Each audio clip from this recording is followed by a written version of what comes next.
So I thought we could learn something from the beehive that I took apart. I knew the bugs were in it. And you can see this board here that doesn't look too bad on first sight, but then if you look close, you see those little pinholes in there? And if you look at the ends where I cut it, see that? And on this side, same thing, they went the full distance.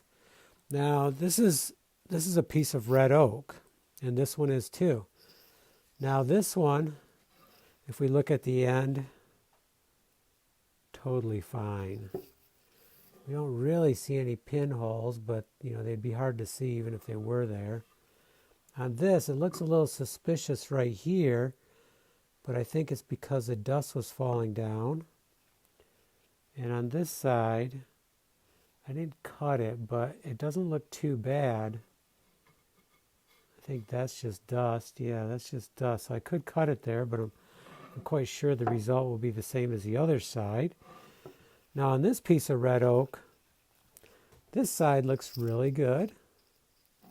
So wondering, how does this side look? Because there was definitely water damage here. This was on the bottom, and the leaves would stack up against it, and the moisture would stay in there.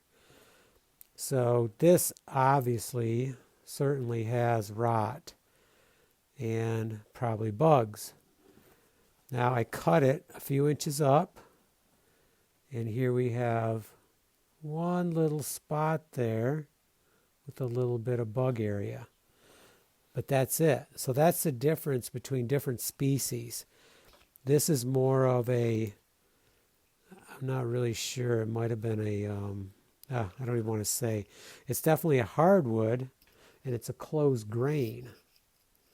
So I'm not sure if it's a soft maple. Could be. I'm just not really sure what this one is. I can't remember. It's quite a few years ago. But this I do know is red oak. So the bugs will attack different species at different rates.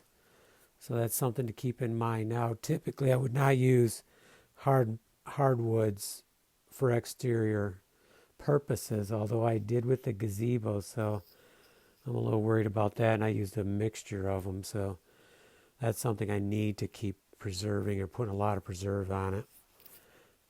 Okay, that's all I wanted to say about bug penetration, bug demolishing, causing a lot of rot and damage.